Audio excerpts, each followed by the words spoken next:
Hi friends, welcome back to my YouTube channel Shallots Talk.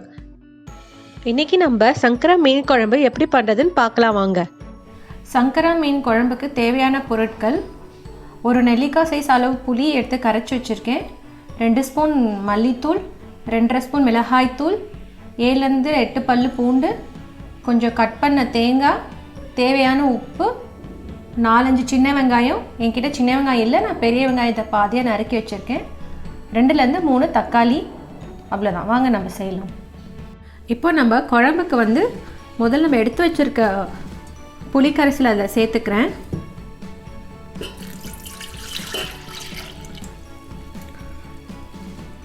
மிளகாய்த்தூள்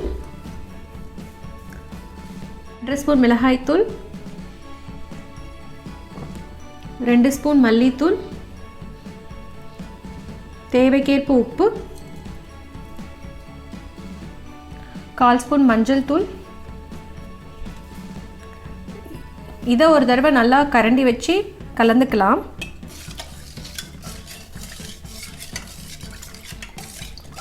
உங்ககிட்ட மல்லித்தூள் மிளகாத்தூளும் ஒன்றா மிக்ஸ் பண்ணி நீங்கள் அரைச்சி வச்சுருந்தீங்கன்னா நீங்கள் உங்கள் தேவைக்கேற்ப அதை சேர்த்துக்கலாம். நான் ரெண்டும் தனித்தனியாக எடுத்து வச்சுருக்கிறதுனால நான் தனித்தனியாக சேர்த்துக்கிறேன். நான் எடுத்து வச்சிருந்த 3 தக்காளியை மிக்சியில் லைட்டாக விப்பரில் போட்டு இந்த மாதிரி எடுத்து வச்சுருக்கேன், ஒன்றும் பாதியமாக. ஏன்னா தக்காளி ரொம்ப பழமாக இருந்துட்டு நம்ம கையிலே நசுக்கிக்கலாம். இது கொஞ்சம் காயாக இருந்ததுனால நம்ம அப்படி மிக்சியில் போட்டு விப்பரில் போட்டு எடுத்துக்கலாம். இதை இதோட நான் சேர்த்துக்க போகிறேன்.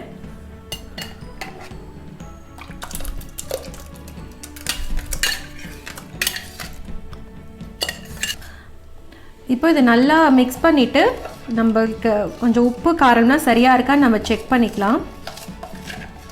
ஒருவேளை உங்களுக்கு புளி ரொம்ப அதிகமாக தெரிஞ்சுன்னா நீங்கள் இதில் கொஞ்சம் தண்ணி சேர்த்துக்கலாம். நான் இப்போ இதில் 1/2 டம்ளர் தண்ணி சேர்த்துக்கிறேன்.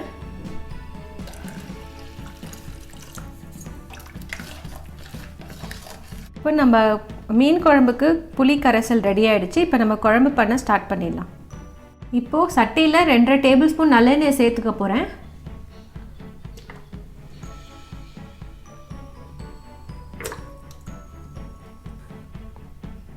மீன் குழம்புக்கு நல்லெண்ணெய் தான் நல்லா வாசனையை கொடுக்கும். ஸோ இப்போ நான் இதில் கொஞ்சம் வடகம் எடுத்து தாளிச்சிக்க போகிறேன். ஒருவேளை உங்கள்கிட்ட வடகம் இல்லைன்னா நீங்கள் கொஞ்சம் கடுகு, கொஞ்சம் வெந்தயம், கொஞ்சம் ஜீரகம் போட்டு தாளிச்சிக்கலாம்.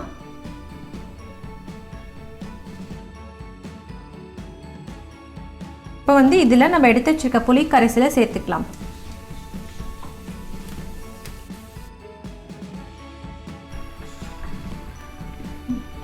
அடுப்பை மிதமான சூடில் வச்சு இதை நல்லா கொதிக்க விடலாம். இது ஒரு 5 நிமிஷம் நல்லா கொதிக்கட்டும். இப்போது நான் இந்த எடுத்து வச்சுருக்க தேங்காய் மிக்ஸி ஜாரில் கொஞ்சோண்டு தண்ணி ஊற்றி அரைச்சி எடுத்துக்க போகிறேன். வெறும் தேங்காய் பாலாக ஊற்றினா இன்னும் நல்லா டேஸ்ட்டாக இருக்கும். இப்போ நம்ம தேங்காய் பால் ஊற்றி ஒரு 2 நிமிஷம் கொதித்து அதுக்கப்புறமா நம்ம எடுத்து வச்சுருக்க வெங்காயமும் பூண்டும் ஒன்றும் பாதியமாக அரைச்சி இதில் சேர்த்துக்கலாம். இப்போ குழம்பு நல்லா கொதிச்சிருச்சு. இப்போ நம்ம மீனை இதில் ஒன்றா சேர்த்துடலாம்.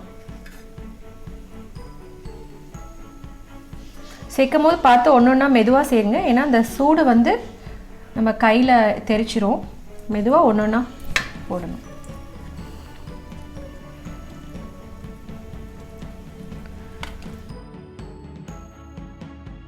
மீன்லேருந்து தண்ணி இறங்கும், ஸோ நீங்கள் பயப்பட வேண்டாம். இப்போ இதை நான் நல்லா மிக்ஸ் பண்ணிக்கலாம். எப்போவுமே நீங்கள் மீன் குழம்பு பண்ணும்போது கரண்டி வச்சு மீனை மிக்ஸ் பண்ணக்கூடாது, இல்லைனா மீன்லாம் உடஞ்சிரும். இப்போ ஒரு இந்த மாதிரி துணி வச்சுட்டு 2 பக்கமாக இப்படி மெதுவாக நம்ம அந்த சட்டியை தூக்கி இப்படி பண்ணி ரொம்ப கேர்ஃபுல்லாக பண்ணணும். இதான் கரெக்ட் மெத்தட் நம்ம மீன் குழம்பு பண்ணுறதுக்கு. நமக்கு ஸ்பூன் கரண்டி எதுவும் போடக்கூடாது. இது மிதமான சூடில் 10 நிமிஷம் நல்லா கொதிக்கட்டும். இப்போ பார்த்தீங்கன்னா குழம்பு நல்லா கொதிச்சு வந்துருச்சு. இங்கே இந்த மாதிரி எண்ணெய் நல்லா பிரிஞ்சு வரணும். இந்த மாதிரி இருக்க டைம் இப்போ நடுவில் நான் சொன்ன மாதிரி 2 துணியை வச்சு இந்த மாதிரி கலந்துக்கணும். சட்டியை மெதுவாக எடுத்து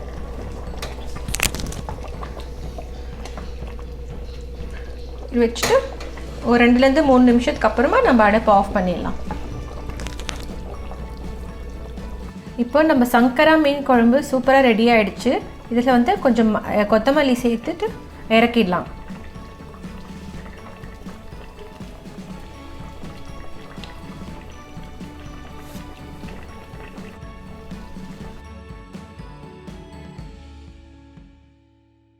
Please like, share and subscribe to Shalini's Chalk Talk YouTube